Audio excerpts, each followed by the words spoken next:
क्या होगा अगर मैं आपसे कहूं कि आप हनुमान की कहानी का केवल आधा हिस्सा जानते हैं और यह उनके अपने सीने को फाड़ने के साथ समाप्त होती है। मैं ईमानदार रहूंगा। मैंने पहले हनुमान को नहीं समझा। हाँ, वह मजबूत है, बहादुर है और उड़ सकता है, लेकिन बहुत सारे सुपर हीरो ऐसा कर सकते हैं। तो फिर लाखों लोग इस वानर देवता को इतनी गहराई से क्यों प्यार करते हैं? मुझे जवाब चाहिए थे। मैंने किताबें, ब्लॉग और वीडियो खंगालना शुरू किया, लेकिन जितना मैंने पढ़ा उतना ही मैं उलझता गया। क्या हनुमान सिर्फ एक शक्तिशाली सहायक थे, एक बहादुर योद्धा, या कुछ और गहरा था? जब मैंने वह कहानी सुनी, हाँ वही जिसमें हनुमान ने अपनी छाती फाड़ दी, सब कुछ रुक गया। वह क्षण था जब सब कुछ अंततः समझ में आ गया। पहले मैं आपको यह कहानी सुनाता हूँ, क्योंकि जब आप इसे सुनेंगे तो यह हमेशा के लिए हनुमान को देखने का आपका नजरिया बदल देगा। बहुत समय पहले एक राजकुमार था जिसका नाम राम था, जो दयालु, बुद्धिमान और शक्तिशाली था। उसके पास सब कुछ था, एक राज्य, वफादार प्रजा और सीता, उसके जीवन का प्यार। लेकिन एक अंधेरे दिन उसने यह सब खो दिया। सीता का अपहरण रावण ने कर लिया, जो एक राक्षस राजा था और समुद्र के पार एक छिपे हुए द्वीप पर रहता था। राम बहुत दुखी थे। कल्पना कीजिए कि आप अपने सबसे प्रिय व्यक्ति को खो दें और यह न जाने कि उन्हें कैसे वापस लाना है। यहाँ तक कि राम, एक योद्धा, एक राजकुमार, मानव रूप में एक देवता, पूरी तरह से असहाय महसूस कर रहे थे। जब उम्मीद लगभग खत्म हो चुकी थी, कुछ ऐसा हुआ जिसने सब कुछ बदल दिया। एक बंदर आगे आया, लेकिन यह कोई साधारण बंदर नहीं था। यह हनुमान थे। हनुमान राजघराने से नहीं थे, वह अमीर नहीं था, वह शक्तिशाली भी नहीं दिखता था। उसके पास बंदर का चेहरा था, बच्चे की आत्मा थी और एक दिल था जो केवल सेवा करने के लिए धड़कता था। लेकिन बाधाओं के बावजूद हनुमान आगे बढ़ा, विनम्रता से सिर झुकाया और चुपचाप कहा, मैं उसे ढूंढ लूंगा। लोग हंसे। किसी ने वास्तव में उस पर विश्वास नहीं किया, लेकिन हनुमान को परवाह नहीं थी, क्योंकि वह खुद पर विश्वास करता था। इसलिए वह उड़ गया।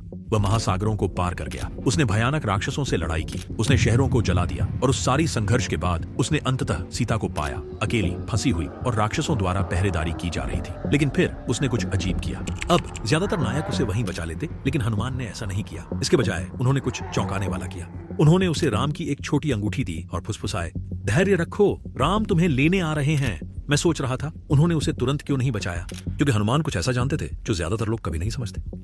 कभी कभी सबसे मजबूत कदम धैर्य होता है। सच्ची ताकत केवल कार्रवाई के बारे में नहीं है, यह समय के बारे में है। लेकिन फिर हनुमान लौट आए, राम की सेना को सीता के पास ले गए और जब अंतिम युद्ध शुरू हुआ तो हनुमान अजेय थे। वह सेनाओं के बीच से उड़ गया, पूरे पहाड़ उठा लिए और बिजली की तरह लड़ा। अंत में राम जीत गए, सीता सुरक्षित थी, राक्षस राजा पराजित हो गया। लेकिन यहाँ सबसे अजीब बात है, इतनी सारी महिमा के बाद हनुमान ने धन नहीं मांगा। उन्होंने प्रसिद्ध या यहाँ तक कि एक साधारण धन्यवाद भी नहीं चाहा। वह सीधे सेवा में लौट गए।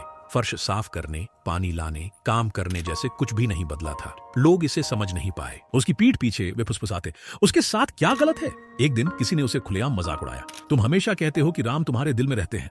ये तो प्यारा लगता है, लेकिन चलो इसे साबित करो। हनुमान ने बहस नहीं की, वह मुस्कुराए और बस सिर हिलाया, अपने हाथों को अपनी छाती पर रखा और बिना किसी हिचकिचाहट के उसे खोल दिया। और वहीं उनके दिल के अंदर प्रतीकात्मक रूप से नहीं बल्कि सचमुच राम और सीता बैठे थे, सूर्य की तरह चमकते हुए, शांतिपूर्ण, शाश्वत। कमरे में सभी लोग चुप हो गए, क्योंकि उस पल में उन्होंने देखा कि हनुमान दिखावा नहीं कर रहे थे। वह सिर्फ अच्छी बातें नहीं कह रहे थे, वह वास्तव में वही जी रहे थे जिसमें वह विश्वास करते थे। और तभी मुझे समझ में आया, हनुमान ताकत या बहादुरी या शक्तिशाली होने के बारे में नहीं थे, वह कुछ और गहरे के बारे में था।